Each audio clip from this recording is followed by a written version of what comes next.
이곳에 임재하소서. 주님을 기다립니다. 기도의 향기가 하늘에 닿으니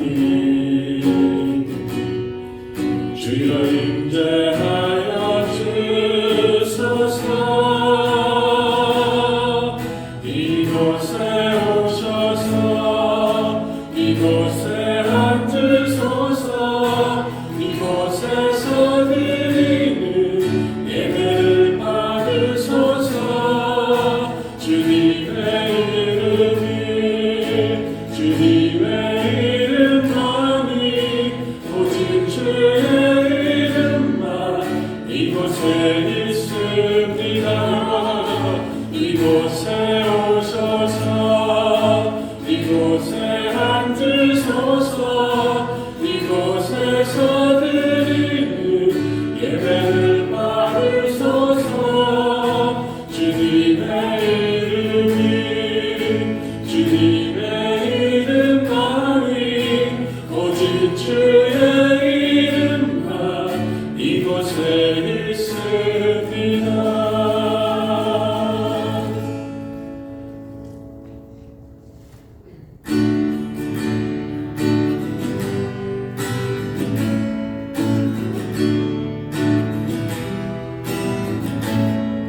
주와 같이 일하는 것, 주와 같이 길 가는 것 즐거운 일 아닌가. 우리 주님 걸어가신 알자주를 밟겠네. 한 걸음 한 걸음 주 예수와 함께 날마다 우리 걸어가리. 어린아이 같은 우리 미련하고 약하나 주의 손에 이끌리어 생명길로 가겠네. 한 걸음 한 걸음 주 예수와 함께 날마다 우리 걸어가리. 오직 비는 들판이나 험한 골짜기라도 주가 인도하는 대로 주와 같이 가겠네.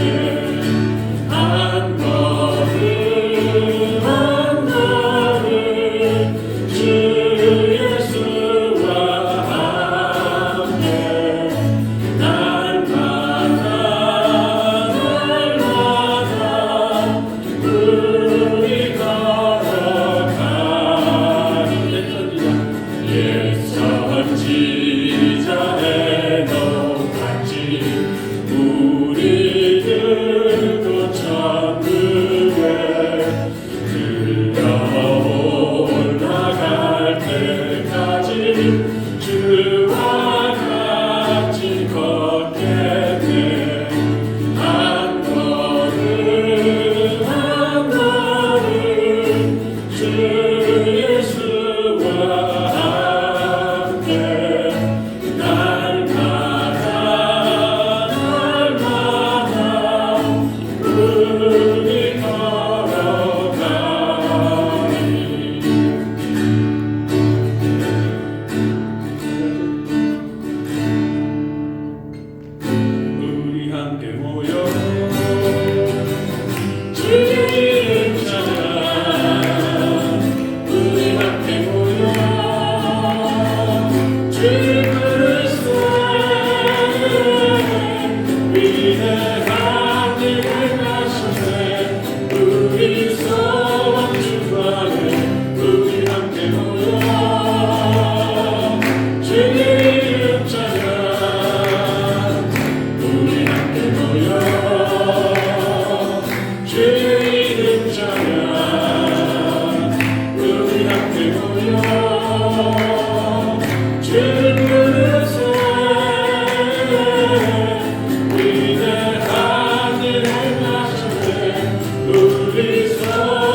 이끄소서.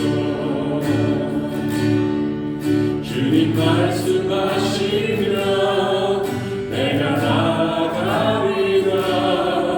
주님 뜻이 아니면 내가 멈춰서리라. 나의 가고 서는 것 주님 뜻에 있으니 오 주님 나를 이끌소서. 뜻하신 그곳에 나 있기 원합니와 이끄시는 대로 순종하며 살리니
오직 우리가 의지할 대상이기에 오늘도 주님이 주시는 돌보심 안에 은혜 받기 위하여 이 자리에 나왔습니다.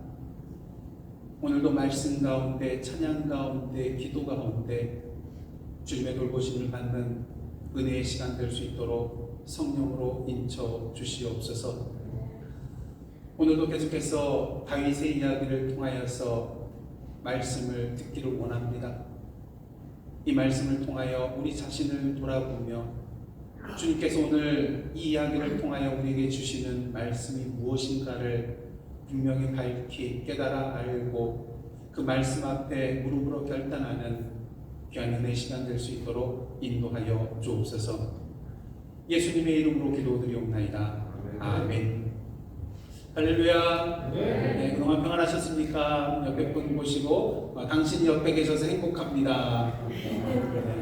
네, 정말요? 한번 물어보세요. 네, 항상 주님의 임재하신 가운데 옆에 형제자매들과 함께 행복과 기쁨과 즐거움을 누리시는 여러분들의 복된 삶이 되기를 주님의 이름으로 축복합니다.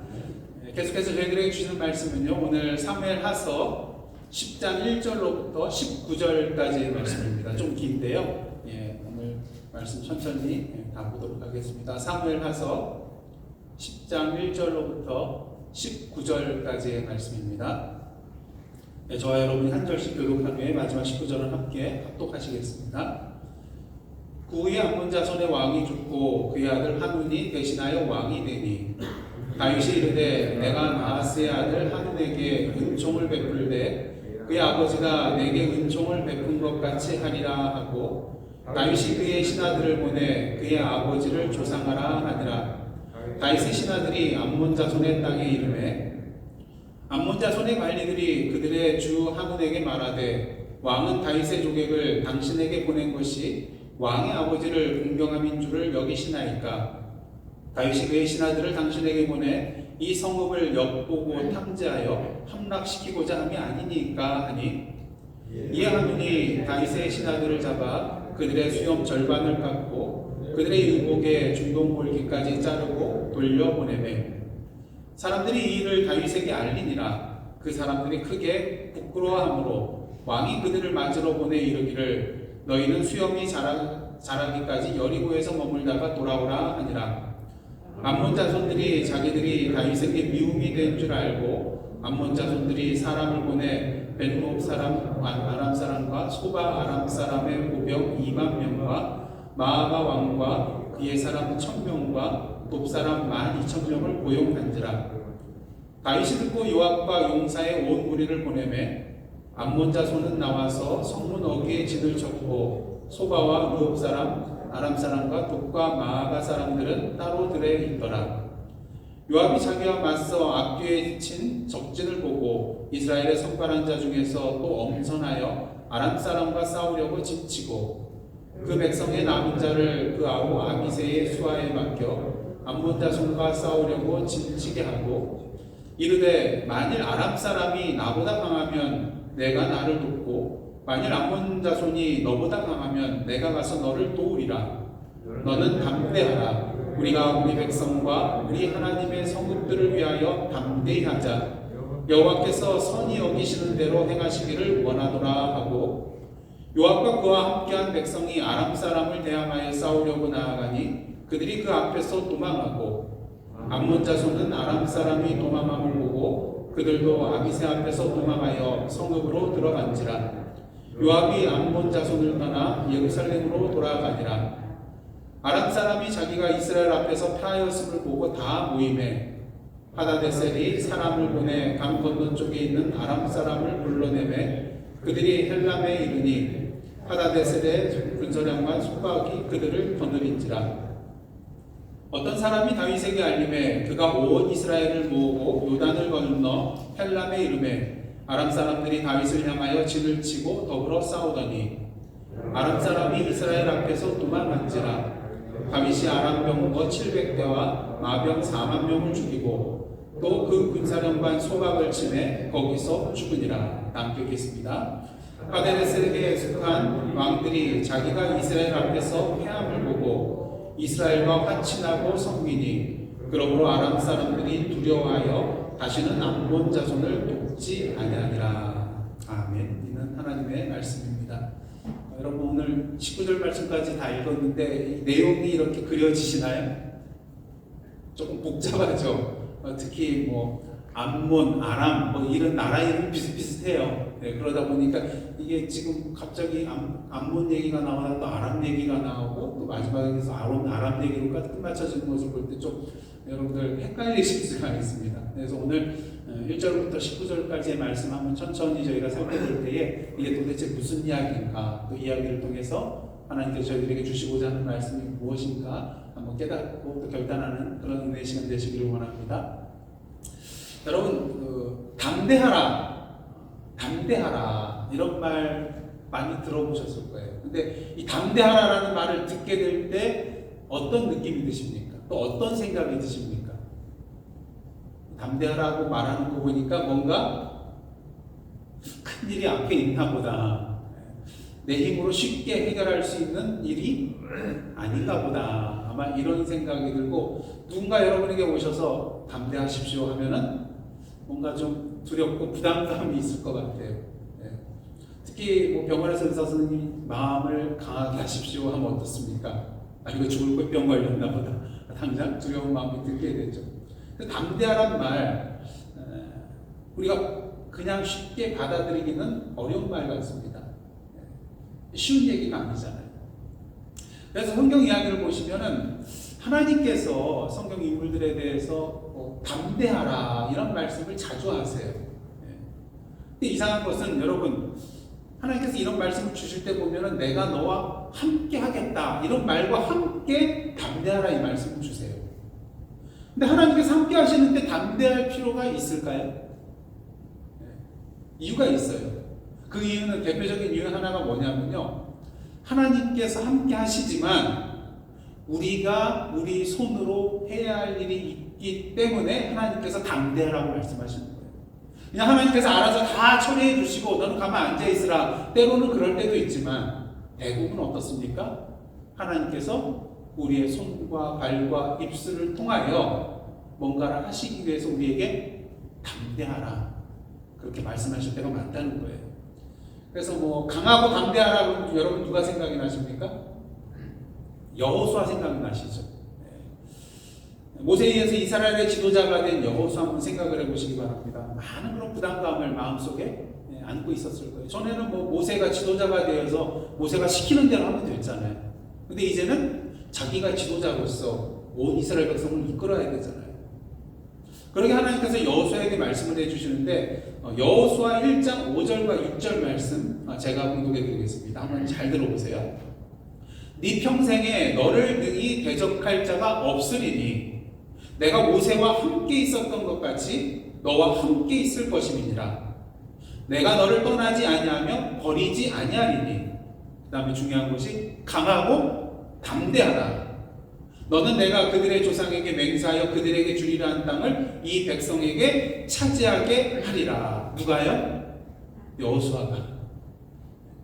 여호수아가 하나님의 능력으로 하나님께서 약속하신 그 땅을 차지하게 할 인물이 될 것이라는 거예요. 중요한 것은 여호와를 능히 대적할 자가 없다고 말씀하시고요. 하나님께서 그를 떠나거나 버리지 않겠다고 말씀하시고 모세와 함께 있던 것처럼 너와 항상 함께 있겠노라고 말씀을 하십니다. 그런데 왜 강하고 담대해야 될 것인가? 이 모든 일들을 여호수아의 손을 통하여서 하실 것이기 때문인 것이죠. 그러게 하나님께서 여호수아에게 강하고 담대하라 이렇게 말씀하신 것입니다. 앞으로 그 우수한 가나안 족속과의 싸움에서 앞장서 나가야 할 사람이 바로 이 여호수아였기 때문인 것이죠. 마찬가지로 하나님께서는요 오늘도 저희들에게 하나님의 영적 군사가 된 저희들에게 강하고 담대하라 그렇게 말씀을 하고 계십니다.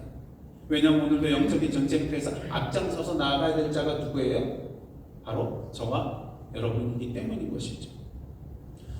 오늘 본문은요 이스라엘과 암몬 사이에 일어난 싸움의 이야기를 다루고 있는데요. 근데 오늘 본문의 내용을 보시면 좀 이상한 것이 한 가지 있어요. 오늘 본문 마지막 부분이 15절과 19절을 보시면 하다데셀을 중심으로 하는 아람 사람들과 이스라엘이 싸우는 얘기가 나와 있기 때문인 것입니다. 근데 여러분, 하다데셀 낯익은 이름 아니신가요? 왜냐하면 우리가 사무엘하 8장 말씀을 다룰 때에 이 아람 정복에 대한 내용이 나올 때에 이 하다데셀이라는 그런 이름이 등장을 했거든요. 당시 다윗은 자기 권세를 회복하려고 유브라데 강으로 가는 소바왕, 그러니까 아람족 속에, 그러니까 아람이라는 것이 한 나라가 아니라요, 여러 나라로 이루어진 그런 족속입니다. 그래서 아람의 소바왕 하다데셀이 있는데, 이 아람 족속 중에서 가장 강력한 나라 중에 하나가 이 소바였어요. 그래서 이 하다데셀이 이제 자신의 권세를 회복하려고 유브라데 강 쪽으로 가는데, 이때 이스라엘 다윗이 그를 쳐서 이긴 것을 여러분 기억하실 것입니다. 그래서 어떻습니까? 병거 100대의 병거만 말만 남기고 나머지 말은 어땠어요? 그 발의 힘줄을 다 끊어버리는, 여러분 기억나실 것입니다. 그래서 이 일로 말미암아서 이제 다메섹에서 온 사람들의 도움을 받아서 어떻게 해보려고 했지만 다윗이 그들마저도 쳐서 다메섹에 수비대를 두고, 그리고 이 아람 사람들이 다윗의 종이 되어서 조공을 바치게 되었다. 이 말씀이 사무엘하서 8장에 나와 있어요. 근데 오늘 본문 10장의 이야기를 보면은 다윗이 이 하다데셀이 모집한 그러니까 동맹군을 치는 그러한 사건이 나옵니다. 그렇게 봤을 때 오늘 본문의 말씀이 먼저일까요? 아니면 사무엘하서 8장의 말씀이 먼저일까요? 사실 오늘 본문 말씀에 하다데셀의 그 동맹군을 치는 것이 시간적으로는 앞선 이야기라고 할 수가 있을 것입니다. 근데 왜 오늘 본문 10장에서야 이 이야기가 나오는 것일까? 그 이유는 오늘 본문 10장 1절에서 찾아볼 수가 있는데요. 1절 첫 번째 나오는 단어가 뭡니까? 그 후에. 여러분 기억나시죠? 이 단어가 어디에 나옵니까? 사무엘하서 8장 1절에도 나와요. 그러니까 이 그 후에는 단순히 그냥 시간적인 서두를 의미하는 것이 아니라 뭐라 그랬죠? 어떤 다른 주제를 이제 소개하기 위해서 전환하기 위한 하나의 접속어라고 말씀을 드렸습니다. 그래서 지난주에 저희가 사무엘하서 9장 어떤 말씀입니까? 다윗이 무비보셋에게 은총을 베풀었던 그런 얘기였죠. 그래서 오늘 10장의 말씀은 이제 뭔가 다른 주제의 내용이 나타난다는 것을 의미하기 위해서 이 그 후에라는 그런 말을 썼다는 것이죠. 그래서 사무엘하서의 8장과 10장에 나오는 이야기가 사실 시간적으로는 성과 바뀌었지만 사실은 어떤 주제별로 모으거나 다른 주제로 넘어가기 위한 것이었기 때문에 그렇게 여러분들 사무엘하서 이 말씀을 읽을 때는 이것이 다 시간적인 순서에 따른 것이다 라고 다 보시면 안 되는 거예요. 일부분은 시간적인 그런 흐름에서 연속성이 있지만 8장과 10장과 같은 경우는 좀 차이가 있다는 것을 여러분들 아시고 말씀을 보시면 될 것 같습니다. 그렇다면 사무엘서 기자는 왜 10장의 말씀을 왜 여기에다가 위치를 시켰을까? 가장 큰 이유 중에 하나는요, 다윗의 헷세대의 은총 때문이라고 할 수가 있겠는데요. 1절과 2절 말씀을 제가 봉독해 드리겠습니다. 그 후에 암몬 자손의 왕이 죽고 그의 아들 한운이 대신하여 왕이 되니 다윗이 이르되 뭐라고 합니까? 내가 나하스의 아들 한운에게 뭘 베풀어요? 은총을 베풀되 그의 아버지가 내게 은총을 베푼 것 같이 아니라 하고 다윗이 그의 신하들을 보내 그의 아버지를 조상하라 하니라. 다윗이 신하들이 암몬 자손의 땅에 이르매. 암몬의 왕 나하스가 죽고 그의 아들 한운이 이제 왕위에 오르게 됩니다. 그 소식을 듣는 다윗이 전에 아마 나하스에게서 어떤 은총을 받은, 여기서 헷세드라는 단어가 똑같이 쓰여요. 은총을 받은 그런 일이 있었던 것 같아요. 자세한 내용은 우리가 알 수가 없습니다. 성경에 나와 있지 않기 때문에. 그래서 이 다윗은 나하스가 죽었다는 소식을 듣고 자신도 나하스와 마찬가지로 은총을 베풀어야겠다, 그런 생각을 하면서 이 한운에게 은총을 베풀겠다고 하면서 자신의 신하들을 조문하도록, 그렇게 조문단으로 보내게 되는 것을 보게 됩니다. 근데 아시다시피 9장은 아까 어떤 얘기였습니까? 다윗이 요나단의 아들 무비보셋에게 은총을 베푼 그런 이야기를 다루고 있습니다. 그다음 10장은 지금 무엇을 시작으로 이야기를 시작을 하고 있냐면은 나하스 왕의 아들 한운에 대한 그런 은총을 베풀겠다는 그런 이야기로 시작한다는 점에 있어서 그래서 10장은 아마 9장 뒤에 위치한 것이 아니겠는가. 무비보셋에 대한 은총은 이스라엘 안에서의 그런 다윗의 은총, 그리고 오늘 본문의 10장 1절로부터 2절에 나오는 그 은총의 이야기를 보시면 이제는 이스라엘 영역을 벗어나서 이방 나라에 대한 그런 은총을 베푸는 헤세드를 행하는 다윗의 모습을 보여주기 위해서 아마 10장을 여기에 위치한 것이 아니겠는가 그런 생각을 해봅니다. 그런데 꼭 동일한 주제는 아니에요. 왜냐하면 차이점이 있습니다. 10장과 9장에 나오는 은총의 차이가 뭐냐면요. 9장에서는 다윗이 베푸는 은총을 무비보셋이 어떻게 합니까? 받아들이죠. 그리고 그 은총을 누립니다. 근데 오늘 본문에 나오는 한우는 어떻습니까? 암몬 왕 한우는 이 다윗의 은총을 받아들이지 못하고 거절하고 내치는 것을 보게 돼요. 그래서 이로 인하여서 이스라엘과 암몬 사이에 전쟁이 발발하게 되는 것을 보게 됩니다. 그리고 당시 그 북동쪽, 이스라엘의 북동쪽, 그러니까 암몬이 여기 있으면은 아람이 그 위쪽에 있어요. 그리고 여기 이제 갈릴리 호수가 있고 요단강이 있으면은 이 요단강 동편에 그 암몬이 있고요. 암몬 위쪽에 아람 나라가 있습니다. 그래서 어떤 일이 벌어지냐면요. 그 북동쪽의 가장 큰 세력 중에 하나였던 아람에게 지원을 요청해 가지고 이스라엘과 전쟁을 벌이는데 이스라엘이 승리하게 되죠. 그리고 이제 이 승리로 끝나는 것이 아니라 나중에 또 이 아람의 하다데셀이 붕괴해서 우리 아람이 어떻게 이스라엘에 질 수가 있겠는가 해서 자신들만의 그런 군사들을 모집을 해가지고 다시 이스라엘과 전쟁을 치르지만 이스라엘이 승리를 하게 돼요. 그래서 이 이스라엘의 이 동북쪽의 그 지역의 패권을 이제 이스라엘이 차지하게 되는 것을 우리가 보게 됩니다. 그것이 이제 오늘 본문의 마지막 내용이라고 할 수가 있겠어요. 그리고 오늘 본문은 그 후에라는 그런 접속어를 통해서 이제 8장에 있었던 그런 전국 전쟁의 역사를 또 다시 한번 10장에서 구체적으로 또 우리에게 소개를 해주는 것을 볼 수가 있습니다.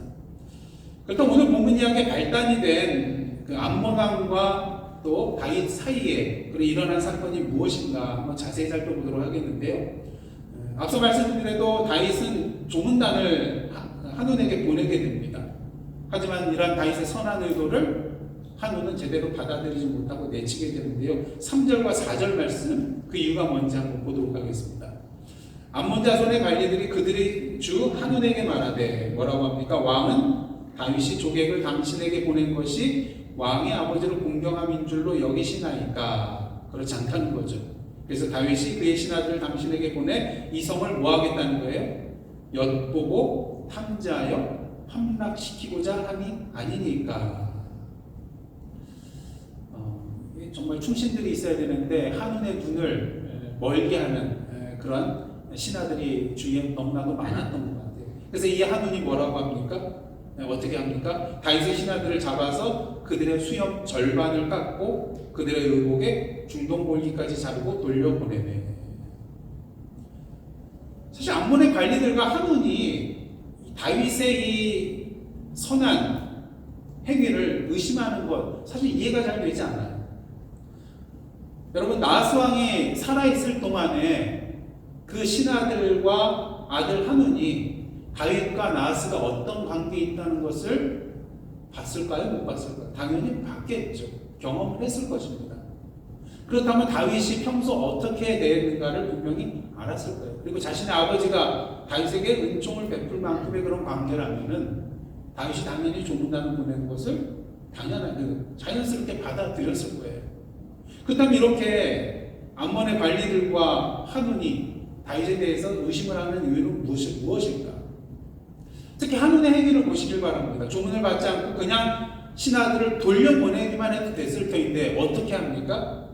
그 신하들의 수염 한 부분을 잘라버려요. 절반.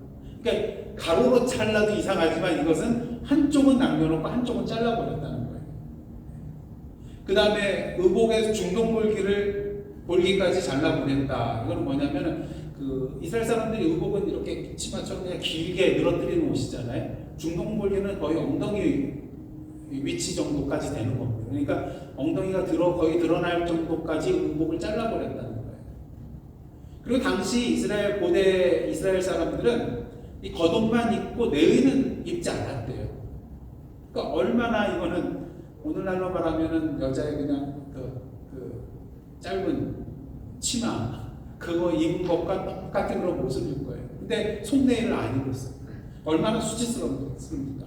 특히 아랍인들 같은 경우에는 이 수염을 자르면 큰 수치로 여겼어요. 지금도 그렇대요.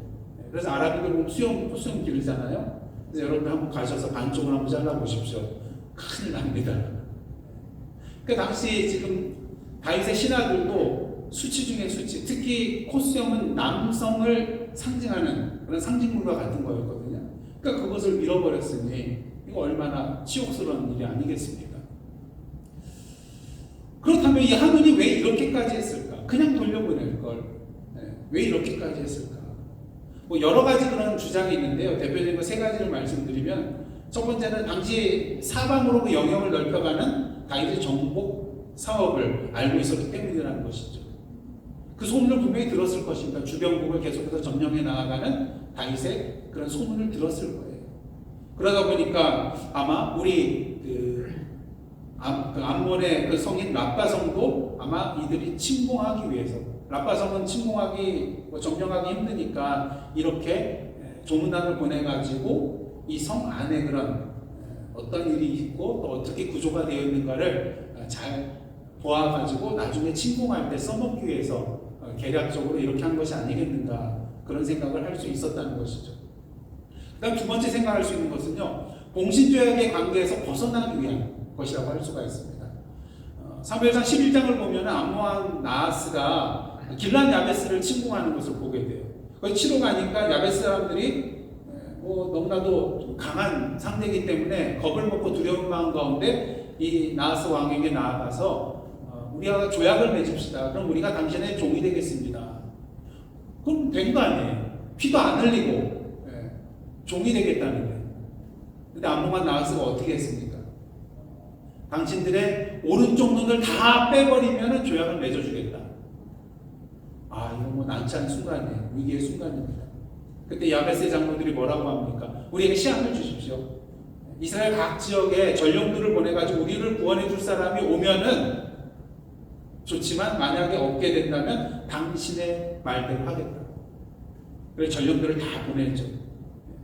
그럴 때 아직 사울이 왕이 되지 않았던 때에 있는데, 왕이 오르지 않은 상황 속인데 사울이 그 이야기를 듣게 돼요. 그리고 그 이야기를 듣는 순간 하나님의 영이 그에게 임하셔서 큰 분노를 일으키고 이스라엘 모든 사람들을 모아가지고 이 암몬 왕을 치러 갑니다. 그래서 야베스 사람들을 구원해 주죠.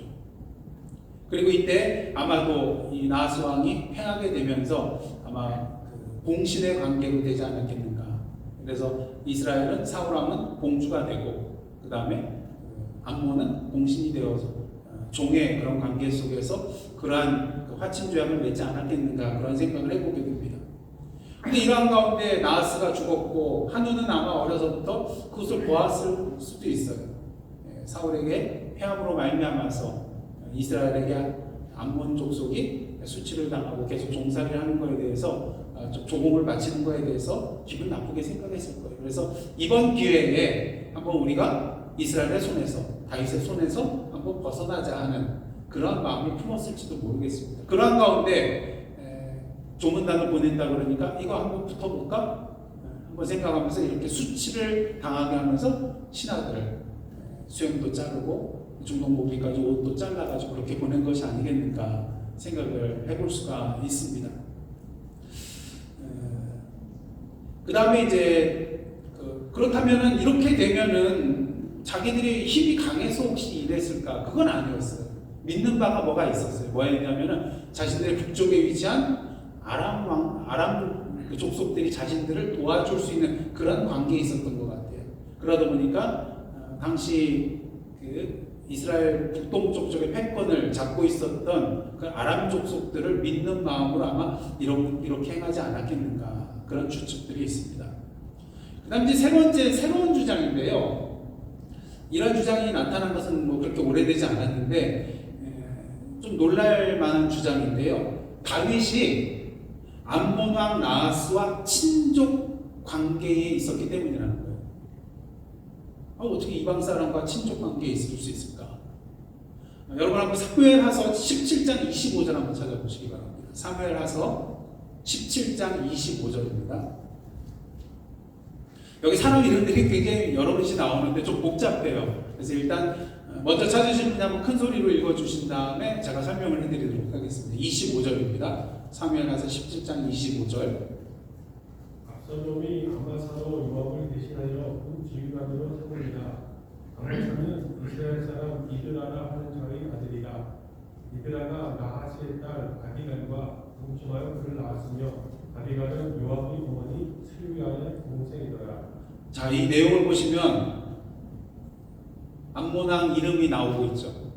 나하스가 나오고 있어요. 근데 이드라가 나하스의 딸 이름이 뭡니까? 아비갈과 동침하여 그를 낳았으며. 아비갈은 요압의 어머니 누구의 동생이라고요? 수루야의 동생이라고. 그럼 아비갈과 수루야는 자매지간이죠. 수루야가 언니입니다. 예.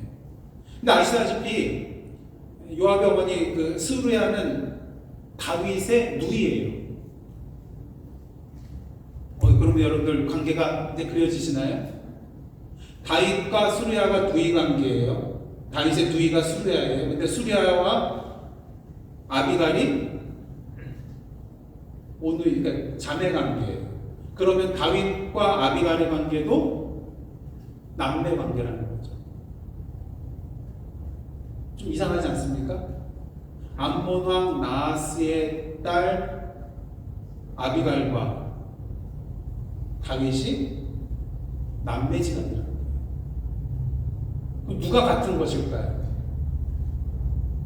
아버지보다는 어머니가 같을 수가 있어요. 그래서 이런 관계가 되기 위해서 다윗의 어머니가 누구랑 결혼했어야 돼요? 암몬 왕 나하스랑 결혼을 했어야만 합니다. 물론 한 가지 문제는요, 여기에 나오는 나하스라는 이름이 암몬 왕 나하스와 동일 인물이 아니라 단지 이름만 같은 사람일 수도 있다는 거예요. 근데 그 랍비 타누마의 미드라시라는 그런 책 내용을 보시면은 다윗의 부모와 그 형제 일부를 도망 중에 모압 왕에게 의탁하는 거 여러분 맡기신 거 기억하시죠? 여기서는 모압입니다. 암몬이 아니에요. 이름 헷갈리실 거예요. 아람, 암몬, 모압 비슷비슷하잖아요. 근데 모압 왕에게 자신의 부모님과 형제 일부를 맡깁니다. 그런데 이 타누마의 미드라시를 보면은 모압 왕이 그들을 죽이려고 하였고 한 명만 살아남아서 암몬 왕 나하스에게 갔다고 기록을 하고 있어요. 그리고 나하스는 그 사람을 잘 보호해주고 영접해 주었다는 내용이 그 글에 나타나 있습니다. 그렇다면 만일 거기에서 아버지 이세가 죽고 어머니가 살아남아서 암몬으로 갔다면 가능성이 있는 것이 암몬 왕 나하스와 이세의 아내 다윗의 어머니가 거기서 결혼을 해서 누이 아비갈을 낳았다고 가정할 수도 있다는 거죠. 만약 이렇게 된다면 다윗은 암몬 왕 나하스의 친족이 되는 거죠. 친족. 자, 그렇다면 나하스가 죽고 한운이 왕위에 오르는데 한운을 제거하면 누가 왕이 될 수도 있는 거예요? 다윗이 암몬의 왕이 될 수도 있다는 거예요. 왜? 친족이니까. 그래서 이러한 사실에 근거해서 당시 암몬 왕과 암몬 왕 한운과 그리고 그의 신하들이 이것을 경계했을 수도 있다는 거예요. 혹시 다윗이 한운을 제거하고 이 암몬을 통째로 삼키려고 하는 건 아니겠는가? 이러한 의심을 품을 수도 있었다는 것입니다. 그러게 이렇게까지 모욕스럽고 치욕스러운 일을 다윗의 신하들에게 저질렀다는 것이죠.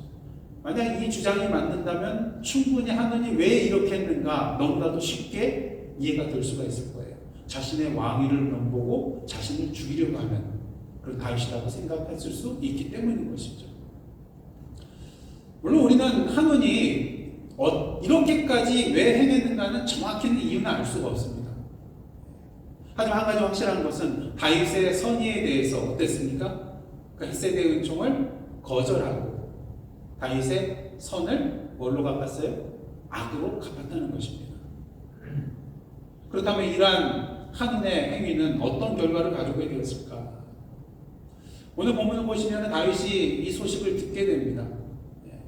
그리고 다윗의 신하들이 부끄러워하기 때문에 수염이 반을 잘려버리고 중동몰기까지 그 옷을 잘려버렸으니까 얼마나 치욕스럽고 수치스러워요. 그러한 모습으로 예루살렘으로 들어올 수 있겠습니까? 그럴 수 없다는 것이죠.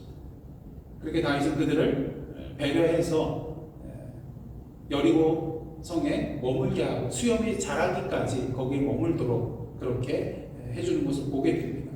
그래서 이 일을 통해서 우리는 모욕당함과 수치까지 배려해주고 또 그들을 위해서 아껴주는 다윗의 헤세드의 그런 은총의 모습을 다시 한번 발견하게 되는 것입니다. 근데 여러분, 한우는 만약 자기가 그렇게 하면은 어떠한 결과가 일어날 것이라는 것을 알지 못했을까요? 분명히 알고 있었을 것입니다. 심지어는 전쟁까지 일어날 수 있다는 것 분명히 알고 있었을 거예요. 그렇다면 이스라엘과 충분히 대적해서 싸워서 이길 자신이 있었기 때문에 그런 것인가? 아까 말씀드렸죠? 믿는 바가 있었는데 거기가 어디였습니까? 바로 아람 족속이었죠. 그래서 6절 말씀 한번 보도록 하겠습니다. 암몬 자손들이 자기들이 다윗에게 미움이 된 줄 알고 암몬 자손들이 사람을 보내 벤롭 사람 아람 사람과 소바 아람 사람의 보병 2만 명과 마아가도 거기도 아람 지역이에요.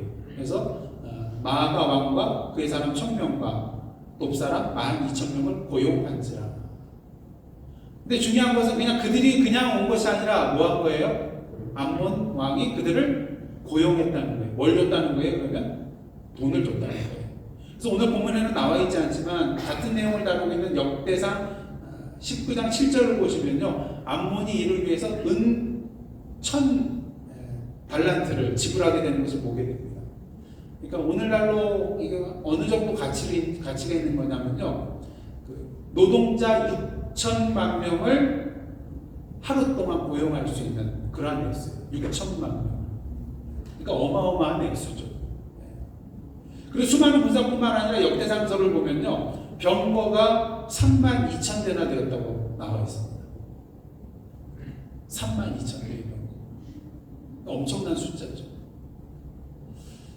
이 소식을 들은 이제 다윗은 요압과 용사들을 암몬 땅으로 보내게 되는데요, 단지 자신과 이스라엘이 수치와 모욕을 당해서뿐만이 아니었습니다. 그렇게 군사를 보내게 된 가장 근본적인 이유는 자신과 이스라엘이 수치를 당했다는 것은 누가 수치를 당한 거예요? 다윗 하나님, 이스라엘의 하나님이 모욕과 수치를 당한 것이기 때문인 것이었습니다. 근데 이제 그렇게 요압과 군사들을 보내는 한 가지 문제가 있어요. 암몬이 이미 알고 있었던 거예요. 내가 이렇게 하면은 그들이 군사를 우리에게 보낼 것이다. 이것을 이미 알고 대비를 하고 있었다는 거예요. 그래서 8절 보시면요, 암몬 자손은 나와서 어디에 진을 칩니까? 성문 어귀에, 그러니까 성 앞에 진을 쳤어요. 그리고 소바와 룹 아람 사람과 돕과 마아가 사람, 그러니까 암몬 사람, 그 아람 사람들이죠. 돈을 주고 고용한 아람 사람들은 따로 들에 있었습니다. 들에 있는 이유 중에 하나가 뭘까요? 그들에게는 뭐가 있어요? 평지에서 전투하기에 용이한 병거가 있었거든요. 그러니까 들에 진을 치게 합니다. 그러니까 왜 이렇게 했냐면은 협공하기 위해서요. 다윗의 군사들이 이제 들어오면은 성문 앞쪽으로 오게 될 거 아닙니까? 그러면 성문 앞에는 누가 있어요? 암몬의 군사가 있고, 그 다음에 그 반대편 뒤쪽에는 누가 있습니까? 아람의 군사들이 있는 거예요. 그러면은 요압과 그의 군사들이 앞에는 암몬 족속, 뒤에는 아람 족속, 이렇게 중간에서 협공을 당하는 그런 위치에 처하게 된다는 것입니다.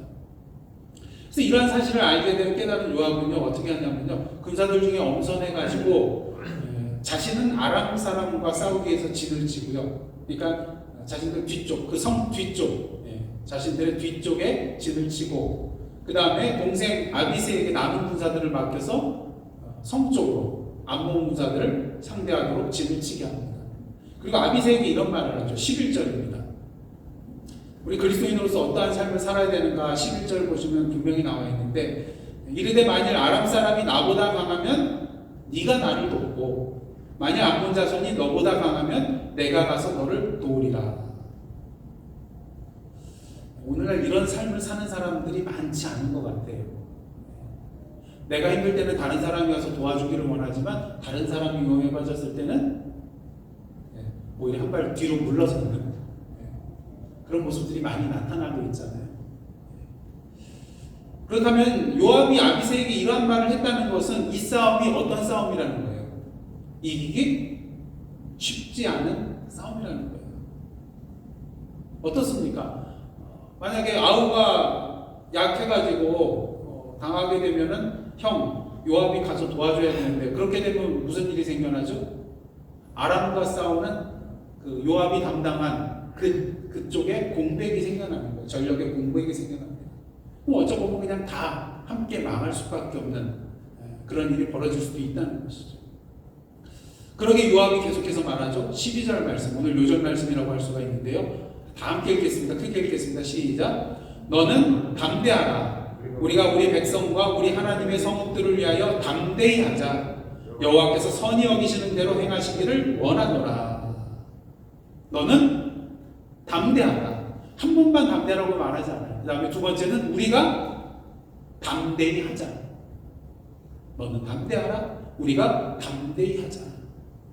이렇게 두 번씩이나 담대하자는 그런 표현을 쓴 것은 그만큼 이 싸움이 어려운 싸움이라는 거예요. 그러면 일단 작전상 후퇴하면 되지 않을까? 아닙니다. 요압이 이렇게 담대하라, 담대히 하자 외치는 것은 승리하기 힘든 싸움이기도 했지만 담대히 해야 할 더 큰 이유가 있었기 때문인데요. 무엇보다 이 싸움은 자신을 위한 싸움 또는 다윗왕 혼자만을 위한 싸움이 아니라 이스라엘 백성인 하나님의 백성 이스라엘 백성들과 하나님의 성읍들을 위한 싸움이었기 때문인 것입니다. 만약 그들이 이 싸움에서 뒤로 물러난다면 이는 곧 누가 이 싸움에서 패배하는 거예요? 그들의 여호와 하나님께서 패배하는 그런 싸움이 되고 만다는 것입니다. 그러게 요압은 담대하라, 담대히 하자 이렇게 외친 거예요. 왜? 이 싸움은 누구를 위한 싸움이에요? 궁극적으로 하나님을 위한 싸움이기 때문에 결코 뒤로 물러서지 말자는 거예요. 그러게 요압은 이 싸움을 누구에게 맡기고 있습니까? 여호와 하나님께 맡기고 있어요. 그래서 뭐라고 합니까? 여호와께서 선히 여기시는 대로 행하시기를 원하노라. 우리의 기도 제목들도 이러한 제목이 되어야 될 줄 믿습니다. 내 뜻대로가 아니라 하나님께서 선히 여기시는 대로 이루어지는 그러한 기도가 되게 하옵소서. 근데 물론 오늘 이 요압의 말은요, 문자적으로 보면 만약 하나님께서 이 싸움에서 패배하게 하신다 해도 그 뜻을 받아들이겠습니다, 이렇게 문자적으로 볼 수도 있기는 해요. 하지만 요압의 이 말은 그 뜻은 아닙니다. 하나님께서 이 하나님을 위한 이 싸움을 선히 여기셔서 분명히 승리케 해주실 것을 확신 가운데 외친 믿음의 고백이었기 때문인 거예요. 그렇게 담대하라고, 우리가 담대히 하자고 그렇게 외친 것입니다. 하나님께서 승리케 해주실 것이기에 두려워하지 말고 목숨을 걸고 앞으로 나아가자는 거예요. 하나님을 위하여, 하나님의 백성들을 위하여, 하나님의 성읍들을 위하여 앞으로 나아가자는 것입니다. 그리고 이렇게 믿음으로 담대함을 가지고 앞으로 나아갔을 때 어떤 일이 벌어집니까? 놀라운 기적의 사건이 일어나요. 요압이 앞서 나가서 아람 진영 쪽으로 나아가자 아람 사람들이 어떻게 합니까? 두려워해서 도망가요. 싸우지도 않고 도망을 갑니다. 그리고 아람 사람들을 믿었잖아요. 암몬 사람들이. 근데 성문 앞에서 이렇게 지켜봤더니 싸우지도 않고 도망가요. 그럼 암몬 사람들 이 싸움을 싸우면 되겠습니까? 아니죠. 승산이 없습니다. 그래서 그들도 뒤로 돌아서서 성 안으로 들어가고 성문을 굳게 잠가버리죠. 여러분 아까 말씀을 보시면은 병거가 몇만 대가 되고 수많은 그런 군사들이 있는데 왜 아람 군사들이 왜 도망을 했을까? 이 사람들은요, 솔직히 말하면 뭐 할 일 없어요. 목숨을 걸 일이 없잖아요. 왜? 이 사람들은 돈 받고 싸우는 사람들이니까. 목숨을 걸 필요가 없어요. 하지만 요압과 그의 군사들은 어떻습니까? 하나님과 이스라엘을 위하여 목숨을 건 자들이었습니다. 그래서 싸울 때 보면은 죽기를 각오한 사람은 이길 수 없잖아요. 살려고 하는 사람은 싸우면서 질 수밖에 없습니다.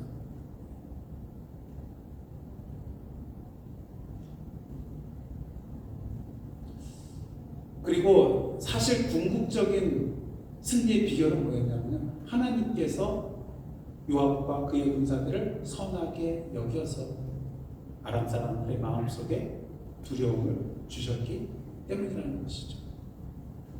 그래야 요압과 그의 군사들은 피 한 방울 흘리지 않은 채 승리를 거둘 수가 있었고 그 힘든 암몬과 아람의 그런 그 협공을 물리칠 수가 있게 됩니다. 그리고 요압과 그 군사들은 다시 예루살렘으로 돌아가게 됩니다. 근데 이게 끝이 아니에요. 아까 말씀드린 것처럼 아람의 그런 족속의 나라들 중에 가장 강력한 나라가 소바라 그랬죠. 소바 왕국인데 거기에 왕이 하다데셀이에요. 이렇게 하시가 많더라고요. 오늘 뭐 암몬 족속의 왕도 하둔이고 또 이 아람 족속의 소바 왕도 하다데셀인데 그래서 이 하다데셀이 아까 말씀드린 대로 이스라엘의 그 동북 지역에 패권을 차지하고 있었던 강력한 왕이었거든요. 그런데 아람 사람들이 이스라엘에 한 번도 칼 써보지 않고 도망쳤다는 그 소식을 듣고 자존심이 상한 거예요. 이건 수치 중에 수치다. 그래서 사실은 암몬에게 돈을 받고 군사를 지원해 준 건데 이제는 그냥 자체적으로 아람 족속들에게 사람을 보내가지고 군사를 모집을 합니다. 그리고 동맹국을 만들어가지고 헬람에 모이게 되죠. 그러니까 이렇게 한 것은 지금 다윗과 이스라엘은 신흥 강국이에요. 이스라엘의 그런 솔로몬 왕, 사울 왕이 죽은 이후에 다윗이 이제 왕이 오는 다음에 조금씩 세력을 키워나가잖아요. 하나님께서 견고해 주심으로 점점 강성해집니다. 그리고 그 지경을 점점 넓혀나가죠. 그래서 하다데셀은 그것이 두려웠었던 것 같습니다. 그래서 이 세력이 더 커지기 전에 다윗이 더 강성해지기 전에 여기 이 사람들을 치는 것이 나의 그러한 입지를 계속해서 강화하는 데 도움이 될 것이다. 그런 생각을 해서 헬람의 이 아람 군사들을 다 모으게 됩니다. 이 소식을 듣는 다윗은 온 군사들을 이끌고 헬람으로 가게 됩니다. 근데 어떻게 되었을까요? 18절과 19절 한번 보도록 하겠습니다. 아람 사람이 이스라엘 앞에서 도망한지라 다윗이 아람병과 700대와 마병 4만 명을 죽이고 또 그 군사령관 소각을 치매 거기서 죽으니라. 그리고 마지막으로 어떤 결과가 일어나요? 하다데셀에게 속한 왕들이 아람 족속의 여러 왕들이 어떻게 했습니까? 하다데셀이 이스라엘 앞에서 패함을 보고 어디와 같이는 해요? 이스라엘과 같이는 하고 이스라엘을 섬깁니다. 그러니까 공신이 되겠다는 거죠. 조공을 바치고. 그러므로 아람 사람들이 들어와요. 다시는 누구를 돕지 않습니까? 암몬 족속을 돕지 않게 된 거예요. 아람이 대패를 당하고 이로 인하여 하다데셀의 편에 섰던 아람의 모든 왕들이 다윗에게로 돌아섰고 전과 같이 다시는 암몬 족속을 돕는 길에 나아가지 않게 되었다는 것이죠. 이제 오늘 본문 말씀을 이제 저희 마치기를 원하는데요. 하나님께서 오늘 본문을 통해서 우리에게 말씀하시고자 하는 것은 여러 가지가 있겠지만 가장 중요한 것은 담대하라는 것입니다. 왜? 오늘도 저와 여러분의 손을 통하여서 하나님의 싸움을 싸워 나가실 것이기 때문인 것입니다. 우리의 손을 통하여 그 싸움을 승리케 해주실 것이기 때문인 것이죠. 중요한 것은 우리의 대적은 결코 만만치 않은 그러한 상대라는 것입니다. 암몬이 어떻게 했어요? 아람에게 은 1,000달러를 주고서 군사들을 사옵니다. 그리고 연합하여서 협공작전을 펼쳐나갑니다. 아람 소방왕 하다데스는 어떻습니까? 아람 사람들 모두 규합하여서 동맹군을 결속을 하여가지고 더 많은 군사들을 거느리고 전쟁을 벌이고자 합니다. 오늘의 우리 대적 마귀는 이렇다는 거예요. 그냥 우리가 솔직히 싸워서 승리할 그러한 대적이 아니라는 것입니다. 강력한 힘과 세력과 계략을 준비하고 우리와 싸우기 위해서 기다리고 있는 존재가 덫을 놓고 기다리고 있는 존재가 바로 우리 대적 마귀라는 것이죠. 그리고 우리는 오늘도 오늘 본문 말씀에 요압과 같은 자리에 서야만 합니다. 그래서 우리가 서로를 향하여 뭐라고 해야 될까요? 담대하다. 우리가 담대히 하자. 이렇게 외쳐야 한다는 것입니다. 왜? 이 대적 마귀의 싸움은 결코 나 홀로 싸워서 승리할 수 있는 싸움이 아니기 때문인 것입니다. 요압이 말한 것처럼 내 앞에 대적이 강하면은 네가 와서 나를 돕고 너의 앞에 있는 대적이 더 강하면은 내가 가서 너를 도우리라. 이렇게 외치면서 서로에게 힘이 되어주는, 힘을 실어줄 수 있는 그러한 삶을 살아가야 한다는 것입니다. 이렇게 해야만이 승리할 수 있는 싸움이기 때문인 것이죠. 그리고 무엇보다도 너는 담대하라. 우리가 담대히 하자라고 외쳐야 하는 이유는요, 오늘도 우리에게 힘과 용기와 지혜와 능력을 주셔서 승리케 해주시는 분은 바로 여호와 하나님이시기 때문인 것입니다. 그러게 우리는 오늘도 무엇을 선포해야 될까요? 여호와께서 선히 여기시는 대로 행하시기를 원하노라. 여호와께서 선히 보시는 대로, 여기시는 대로 행하시기를 원하노라. 오늘도 하나님의 뜻에 따라서 선한 길로 나아가는, 선한 싸움을 싸워 나아가는 우리의 길을 하나님께서 도와주시고 힘주시고 함께 동행하여 주심으로 말미암아 하나님께서 승리케 해주실 것이라는 믿음을 오늘도 세상에 선포하며 나가야 하는 것입니다. 그러니까 오늘도 이 믿음 가운데 모든 것을 주님께 맡기고 담대하게 앞으로 나아가는 저와 여러분이 되시길 원합니다. 어디로 나가야 된다고요? 앞으로 나아가야 한다는 것입니다. 오늘 본문에 나와 있는 두 번의 그런 싸움을 한번 보시기를 바랍니다. 이 싸움의 공통점 중에 하나가 뭐냐면요, 결코 대적이 오기를 기다리는 싸움이 아니었다는 거예요. 대적이 오기 전에 대적을 향하여 먼저 나아가는, 앞으로 나아가는 그러한 싸움이었다는 것입니다. 그렇습니다. 우리가 오늘도 하나님 앞에서 담대하게 나아가야 될 이유 중 하나는요, 우리가 싸워야 할 싸움은 그냥 가만히 앉아서 기다리는 싸움이 아니라 대적이 기다리고 있는 곳으로 앞으로 나아가서 싸우는 그러한 싸움이기 때문인 것이에요. 앞으로 나아가야 하는 싸움. 오늘 하나님께서는 저와 여러분을 통하여서 당신의 나라의 지경이 넓어지기를 원하고 계십니다. 이미 차지한 땅에 만족해하면서 그곳에 안주하며 그 땅만 지키기를 원하시지 않는다는 거예요. 그렇게 하나님의 나라를 위하여 오늘도 앞으로 나아가 영적인 싸움을 싸우라고 말씀하고 계십니다. 그럴 때 함께 하십니다. 우리를 하여 승리케 주시겠다고 말씀하고 계십니다. 하나님, 이러한 주님의 말씀에 대하여 오늘도 함께 더불어서 우리의 대적 앞으로 나아가 서로에게 이렇게 외치며 힘이 되어 주시길 원합니다. 너는 담대하라. 우리가 담대히 하자. 그럴 때 만군의 여호와 하나님께서 우리 이런 믿음의 모습을 선하게 여기시며 분명히 승리케 해 주실 것입니다. 너는 담대하라. 우리가 담대히 하자. 기도하시겠습니다. 하나님, 오늘도 이 세상의 영적인 싸움에서 승리하는 저희들 되게 하여 주옵소서. 그러게 오늘 요압의 외침이, 그 믿음의 외침이 우리의 외침이 되기를 원합니다. 오늘도 서로에게 힘을 실어주며 너는 담대하라. 우리가 담대히 하자 외치며 오늘도 믿음 가운데 함께 앞으로 나아가 영적인 대적과 맞서 싸우며 승리하는, 그래야 오늘도 하나님의 지경을 하나씩 하나씩 넓혀 나아가는 저희들의 승리의 삶, 복된 삶 되게 하여 주옵소서. 예수님의 이름으로 기도드리옵나이다. 아멘.